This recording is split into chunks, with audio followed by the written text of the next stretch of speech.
ये आकाशवाणी का पटना केंद्र है। प्रस्तुत है सहरसा जिले की हलचल। सहरसा जिले की हलचल को प्रस्तुत कर रही हैं हमारी संवाददाता आरती कुमारी। सहरसा जिले में कोसी नदी के जलस्तर में कमी आने के बाद बाढ़ की स्थिति में सुधार हुआ है। अधिकतर स्थानों पर बाढ़ का पानी निकल गया है। जलस्तर में कमी के बाद लोगों को कटाव के संकट का सामना करना पड़ा। महिषी दक्षिणी पंचायत अंतर्गत कोठिया के वार्ड नंबर 1 और 2 के समीप कोसी नदी के खेती योग्य जमीन नदी के गर्भ में समा गए। चानन पंचायत के डेंगराही, चानन, सिसवा में कटाव से गाँव और टोले भी प्रभावित हुए हैं। जिले के सिमरी बख्तियारपुर में मोहन पंचायत के महादलित टोला में पिरामल फाउंडेशन और स्वास्थ्य विभाग के तत्वावधान में परिवार नियोजन विषय पर ग्राम चौपाल का आयोजन कर योग्य दंपतियों को परिवार नियोजन विषय पर जागरूक किया गया। जनसंख्या नियंत्रण और महिलाओं तथा बच्चों के बेहतर स्वास्थ्य के लिए मोहनपुर पंचायत में 11 से 31 जुलाई तक परिवार नियोजन पखवाड़ा चल रहा है। सहरसा स्थित विकास भवन में कार्बन न्यूट्रल स्टेट बनाने की दिशा में बिहार राज्य की जलवायु अनुकूलन एवं न्यून कार्बन उत्सर्जन विकास रणनीति प्रोजेक्ट के तहत प्रसार कार्यशाला का आयोजन किया गया। कार्यशाला को संबोधित करते हुए आयुक्त ने कहा कि पर्यावरण का संरक्षण हर एक व्यक्ति का दायित्व है। इसे लेकर जागरूकता जरूरी है। श्रम संसाधन विभाग बिहार पटना के द्वारा विश्व युवा कौशल दिवस पर बिहार कौशल विकास मिशन के तहत जिले में कौशल रथ रवाना कर जागरूकता कार्यक्रम का आयोजन किया गया। इस रथ के माध्यम से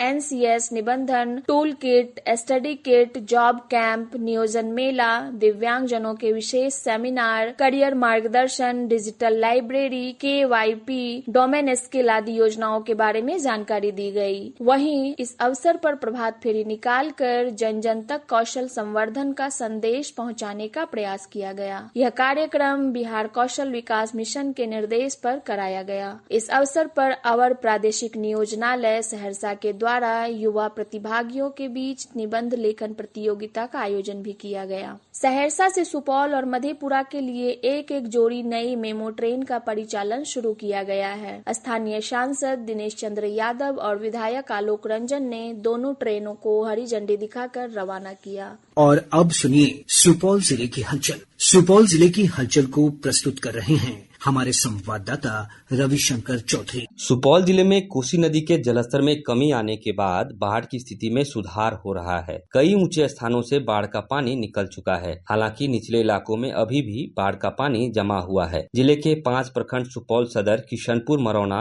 निर्मली और सरायगढ़ भपटियाही बाढ़ से सबसे अधिक प्रभावित है। जलस्तर में कमी आने के बाद सदर प्रखंड के मुंगरार में कटाव की स्थिति उत्पन्न हो गई है। कटाव की वजह से मुंगरार के वार्ड नंबर 9 में कई घर कोसी नदी के गर्भ में समा गए हैं। जानकारी मिलने के बाद जिलाधिकारी कौशल कुमार ने मुंगरार गांव पहुंचकर बाढ़ पीड़ितों से मुलाकात की। साथ ही बाढ़ के दौरान चलाए जा रहे राहत और बचाव कार्यों की समीक्षा भी की। सुपौल सांसद दिलेश्वर कामत, निर्मली विधायक अनिरुद्ध प्रसाद यादव और पिपरा विधायक रामविलास कामत ने संयुक्त रूप से कोसी तटबंध के भीतर बसे हुए विभिन्न बाढ़ग्रस्त पंचायतों का दौरा किया। साथ ही वहां रह रहे लोगों की समस्याएं भी सुनी। पिछले दिनों समाज कल्याण मंत्री मदन सहनी ने समाहरणालय परिसर में मुख्यमंत्री नारी शक्ति योजना अंतर्गत संचालित पालना घर का उद्घाटन किया। इस दौरान समाज कल्याण मंत्री एवं जिलाधिकारी द्वारा पालना घर हेतु संविदा आधारित क्रेच वर्कर, सहायक क्रेच वर्कर पद के चयनित कर्मी को नियोजन पत्र भी दिया गया। अभियंत्रण महाविद्यालय सुपौल के 2 छात्र रितेश कुमार और शिवांग कुमार शुक्ला का चयन भाभा एटॉमिक रिसर्च सेंटर में हुआ है। रितेश कुमार इंजीनियरिंग फाइनल वर्ष के छात्र हैं। वहीं शिवांग कुमार शुक्ला ने पिछले वर्ष अपना सत्र पूरा किया है। महाविद्यालय के प्राचार्य डॉक्टर अच्युतानंद मिश्र ने कहा कि यह उपलब्धि बच्चों की उपलब्धि है